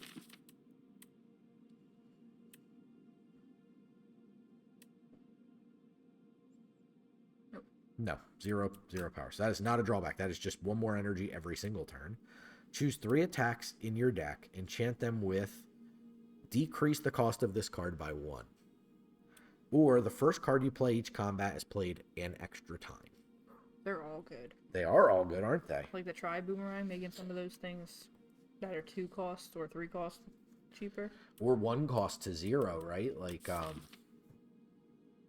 thinking of cards like Pommel Strike costing 0. Just draw a card. If we upgrade it, draw 2 cards and deal damage for nothing. Being able to take out, like, take 1 off of a break, deal 20 damage, 5 vulnerable, just full stop. Something like 1/2 punch costing nothing. I think, is it an attack or is it Attack? Attack. So we can't do 1/2 punch. That's a little too grandiose. Yeah, it's pretty gross, the stuff it can Bludgeon for 2. Yeah. So I think that from our perspective, it's the Spiked Gauntlets versus the Tri-Boomerang. I think there's enough turns we end with the card in our hand already that it's probably worth the Tri-Boomerang. Like, you know what I mean? We have Bloodletting at all times already, and we often will just pass a turn with Bloodletting still in our hand. So this is probably better, honestly. Okay. Definitely Pommel. Break. And Bludgeon? Grapple's not bad because it lets us play more defenses in a turn. That's true.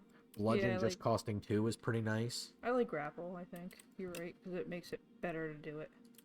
Right, and the reason we pick these cards is because, well, Break is just crazy, but the other 2 lead into wanting to play a second card, right? Like, it's a card, and then another card accompanies it.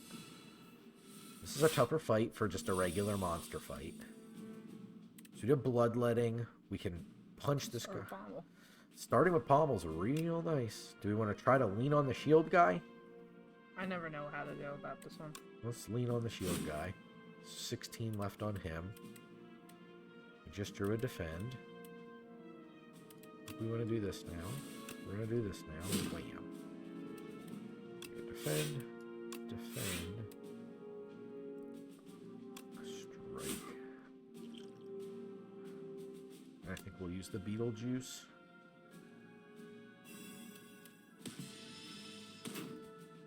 Just going to save us a lot of damage over the long run here. Notice it's the Shrinker Beetle. It makes him tiny. That's pretty cool.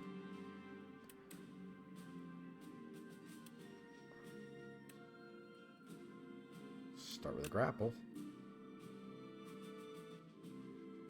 Probably just this guy? Where do you think this guy? Just finish him off. You have 25 shield? He has 25 shield? Yeah. I would do probably the other guy, but... I don't know. Yeah, I think let's try to focus down this guy.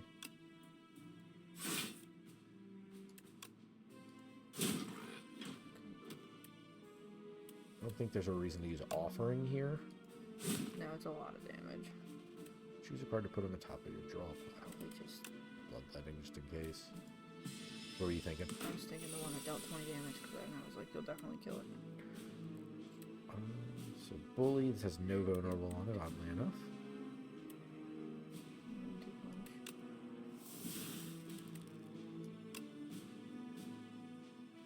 I don't know if it does anything. What? Do you have anything that deals damage? Bully and Iron Wave. Okay. There's a lot of defense here. And then defend, so we're full blocking. And we get to keep the bloodletting around if we need it this turn, which I doubt, because it's just a pretty trivial amount of damage. Ampule is fine for a multi. None of these I like. The exhausting something sometimes is pretty good. You can just take like defends and strikes out of your deck, but you have to upgrade it to not be random. It's like we already have some cards we were already still looking to upgrade. Like now that we made break cheaper, that jumped up very high in priority for upgrading. So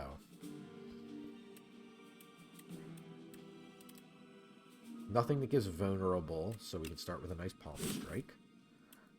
Headbutt, put a nice pommel strike on top of our deck. We can lightning fist, we can strike, we can grapple. That's about all we can do here.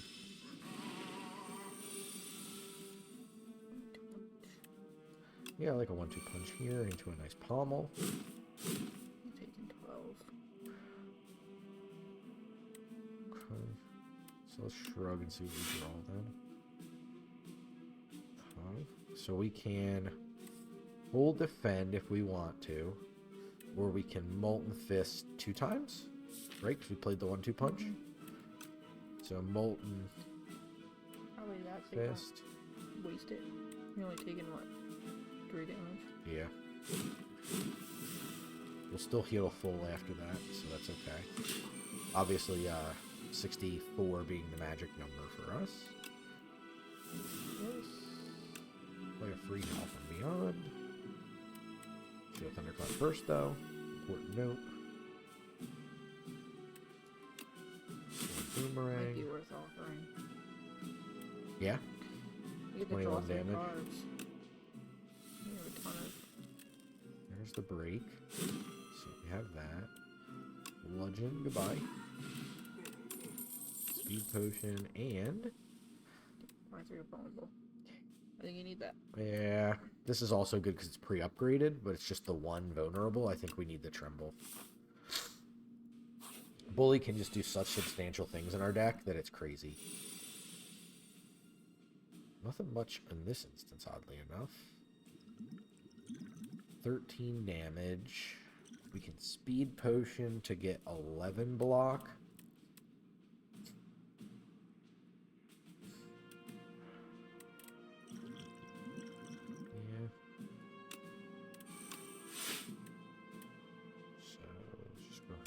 Punch, punch, punch.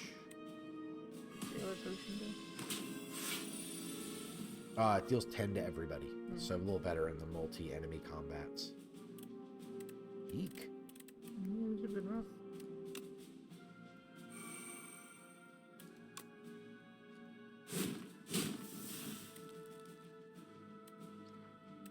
Well, I guess we're just taking one really big hit on the chin here. Bully. 2. Not what I want to be taking out of a classic monster fight here. Okay, so let's start here. Okay. So we can 1-2 punch.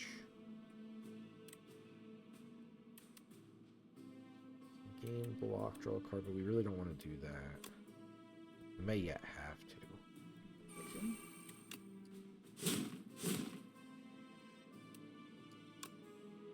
Bully. I guess we draw a card because it's free.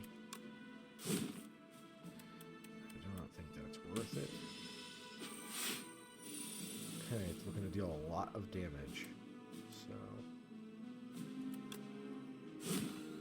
let's kill it first.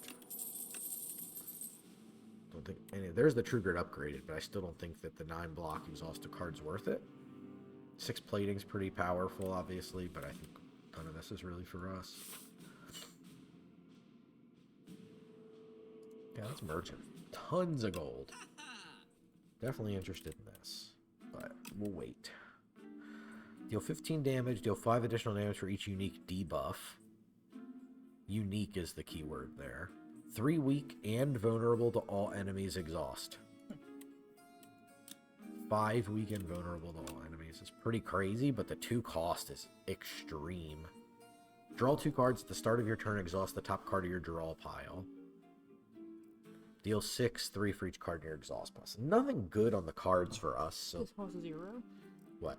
But Yeah, but then every turn you're exhausting the top card. So if you put, like, if Bludgeon's on top, we just exhaust it. It goes away. So it's a big cost in a long fight. Every other combat, your card rewards gain an additional power. Meh.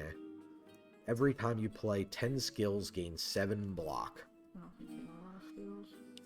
Brew 5 random potions. We don't have a potion belt, so that doesn't help us too much. Ampule, 1 of 3 random power cards. That's pretty good. Apply 3 weak. These are both pretty good for us. I'll take the power potion for now. Definitely card removing. A strike.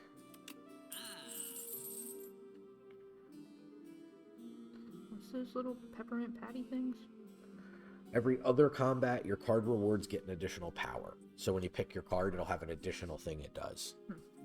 Which, for us, we're kind of running the end of the map at this point. Like, we're pretty close to the halfway point of the final floor, so it doesn't do the most for that. Not that we have another merchant, I don't believe. Like, this has been a very weak merchant. I think if we take another merchant, we have to skip an elite combat. You said that's not as important in the 3rd, didn't you? Right. So there is a merchant up here.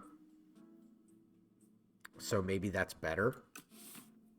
Because this has been bad. Like, this is a pretty rough one here for us, so... I guess we'll proceed that way. So we want to take this elite fight pretty badly.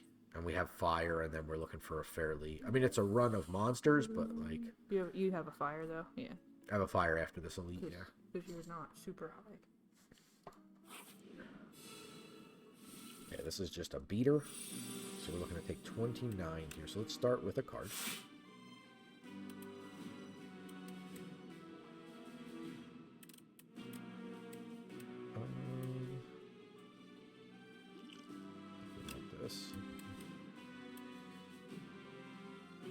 Start of your turn, lose an HP, gain 8 block. Whenever a card's exhausted, gain 3 block. Whenever a card is exhausted, draw the card. Well, I guess we'll take this one and play it. Do you have any more block in your hand? No. So we have 1, 2, 3. So we're just not playing a strike, most likely. What's the card? Shrug it off.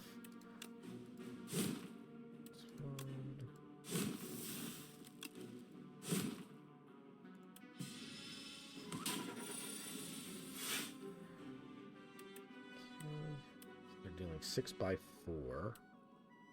So let's shrug. What? Guess we're gonna do this. Knowingly losing a lot. Knowingly lose some more.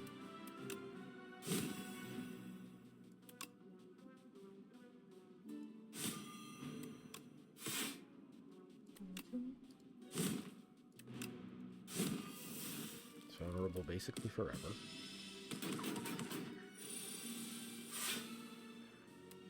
More vulnerable. Start with this. Pommel.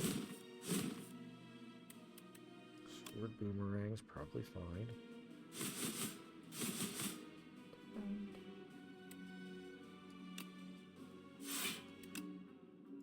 It's a full block.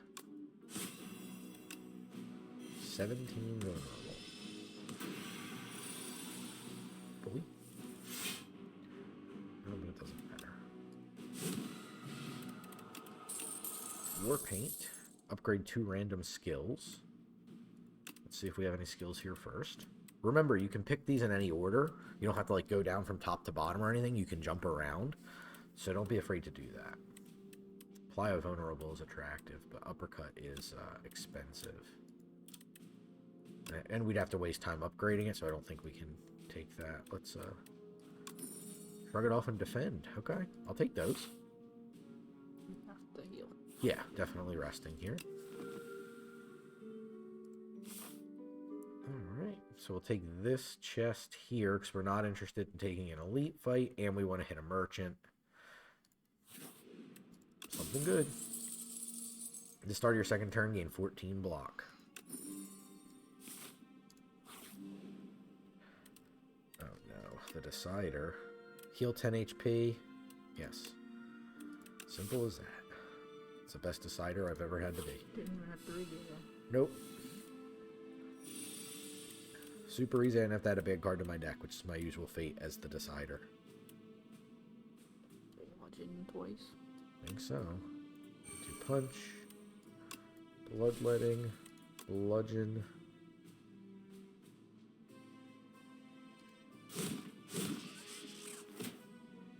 And we can headbutt.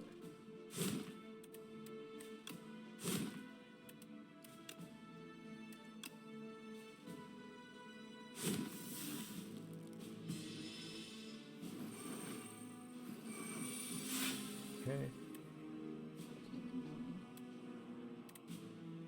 So 18 total. They won't take any vulnerable then.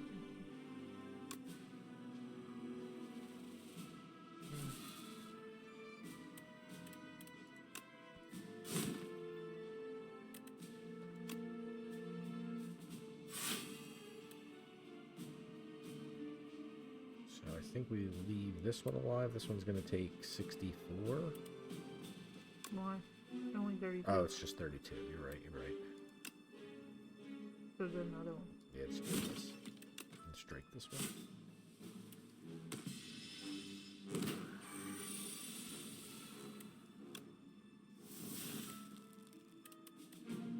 Still not done. And we'll take the vulnerable.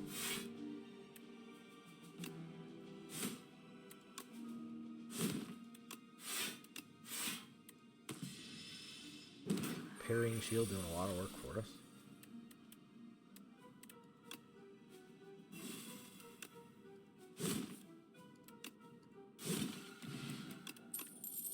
Power potion. Bludgeon plus. Demon form's pretty nasty. This actually like if we could get this into our opening hands, it'd be pretty gross with the bloodletting. We'd actually have something to do. Whenever you lose HP on a turn, gain 2 strength. Not for us. Bludgeon's been good. Bludgeon's been very good, but I don't think the second one is necessary, so we'll just skip here. Yeah, Bludgeon's better than it looks. The card really surprised me for a card that costs so much. It's like, this card's just unplayable. It takes a whole turn.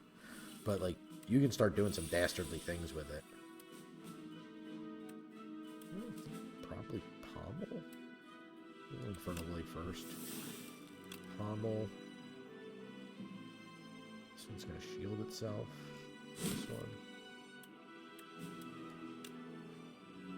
3. Sword Boomerang.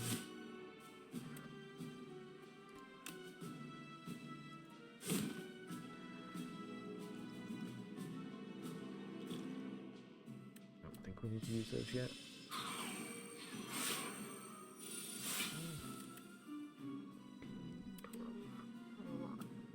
There's a lot. You have 14 shield right now.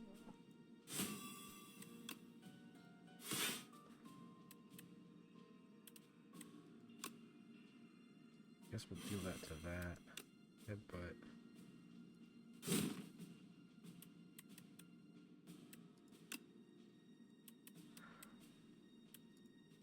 We're taking 12 and a little bit of damage there. Normal.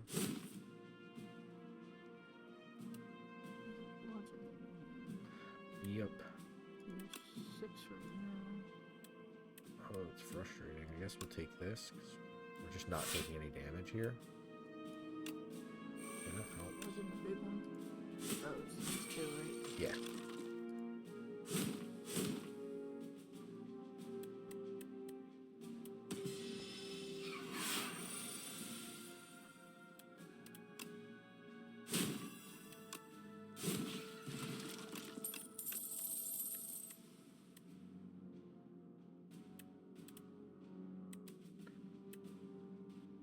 We haven't really needed any power or energy. No, it's been more like like you said. This is the attractive card. It's just this has such a high risk of taking high power level cards out of our deck for a longer fight, and the Doormaker's a longer fight 'cause turns. So you have the different versions of it. So 13 damage.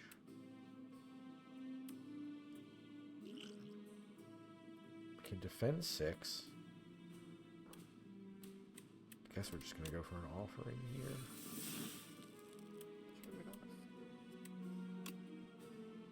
And grapple.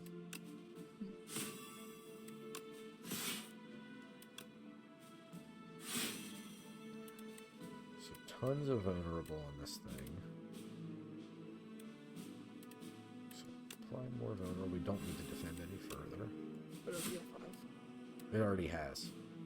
Yeah, it doesn't. It's just. Oh, I meant you played the card that's dealing 5 every time you deal it. Oh, grapple. Every time, yeah. So this would deal More than 5. 12. So we'll go for that because I think that's going to be closer to getting the. And that's the thing to talk about too: is do you need the fight to end sooner? Or is it better to like the fight to proceed a little longer? Where are you at in the fight? Those 2 cards together have been weird.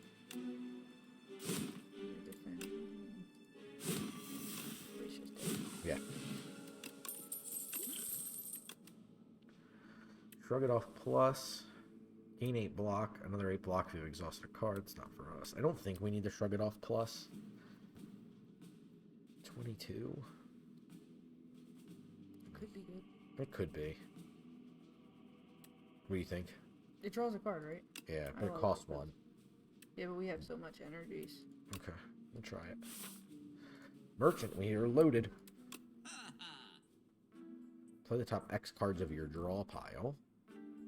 Ooh, bully. Definitely buying that. At the start of your turn, gain 4 vigor. That's pretty crazy. So vigor deals that much more. The next attack deals that much more damage, which is pretty good. Deal 25 damage, add 3 random 0 cards into your hand. So deal 25, get back a bunch, add 3 random 0s. Could be bullies, but it could be any. 3 attacks, gain 4 block is nice. 10 attacks, gain an energy. Obtain an additional copy of a card in your deck, which is pretty nasty. Could be another bully. Shuffle all cards in your draw pile, draw 5. That's pretty good. Discard one of the extra ampules and take that.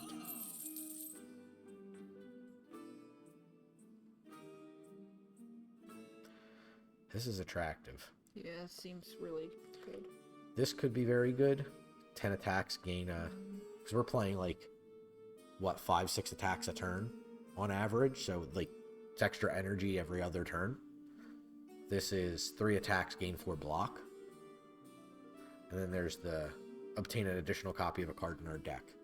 They're all good. Yeah. I think the least good one is the nunchucks. Card removal would put us down to, like, 260, so we could take the fan and a card remove. And we just don't get the jackpot. Right. The fan's been very good every time I've had it. Yeah, it's decent, for sure. And we want to, we're getting ready for a big elite fight. I think we just do want to rest here. Heal 21 would put us at maximum. Yeah. No other way to gain health, right? No. Okay. All right. So again, appreciate everybody hanging out with us. This is the final boss, so let's see if we can do it. Appreciate you being here. So we're grapple to start if we want it, and then we can shrug. They're looking to deal 25. Hang on. Let's look at our potions. That's fine. Not right this second. Start here, huh? A power hit? Yeah. You'd want a power at the beginning. Gain 3 strength, or gain 2 strength. That's going to be awesome. Yeah. Bang. That's so sick. Okay, 7 damage. Shrug. Break is in order here. What does strength do? More damage per each attack. Okay. Adds additional damage to your attacks. No reason to bloodlet for just the defend here, so we're defending 16. Yeah. Takes a little bit from our thorns.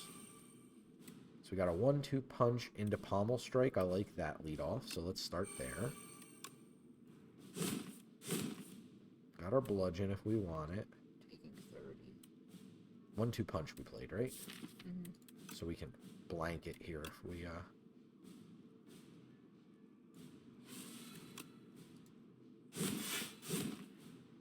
Okay. Gain some vulnerable. And double that vulnerable. It's stunned, so we got a little bit of advantage on the flip. I'm gonna take 31. Draw the card. Double that vulnerable. 3 more vulnerable. 36. Bunch more. Defend 22. 2 energy. Is it worth the bottled potential? Maybe. You have a couple energy things that you could get. Bloodletting. Bloodletting. 1-2 punch. Break. Up to 19 vulnerable.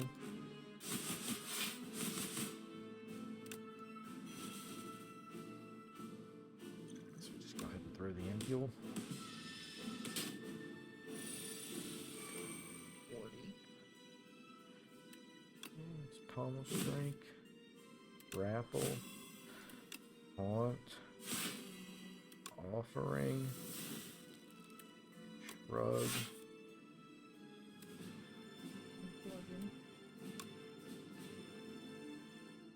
40, we're defending 21. Probably just want to defend another 12, right? So you do that in headbutt. Yeah, I think so.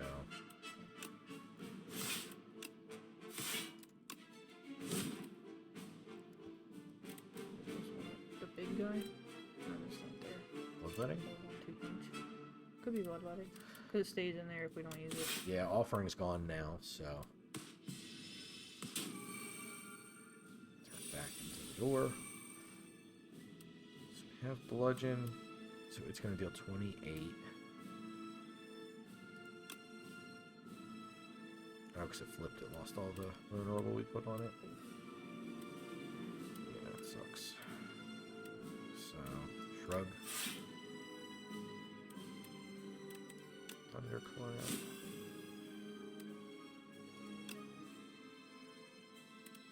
If we bloodlet, we would be able to bludgeon plus bully plus defend.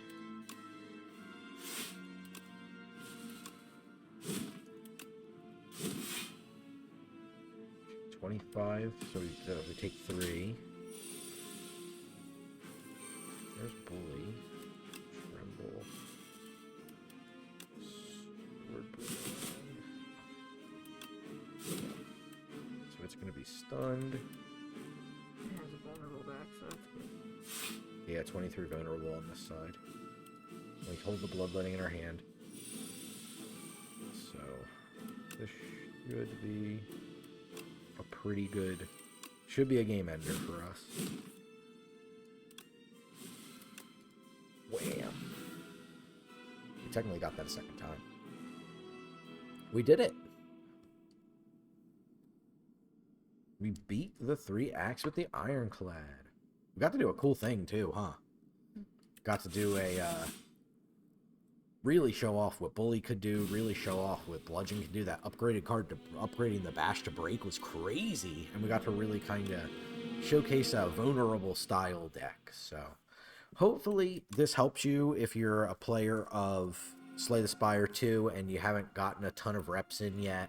And hopefully if you are an experienced seasoned player, you didn't cringe too badly while we played through this one. Really appreciate everybody hanging out. We are here every single Thursday with a new video on YouTube. Appreciate you all and hope you all take care, and we will see you in the next Spire. Bye!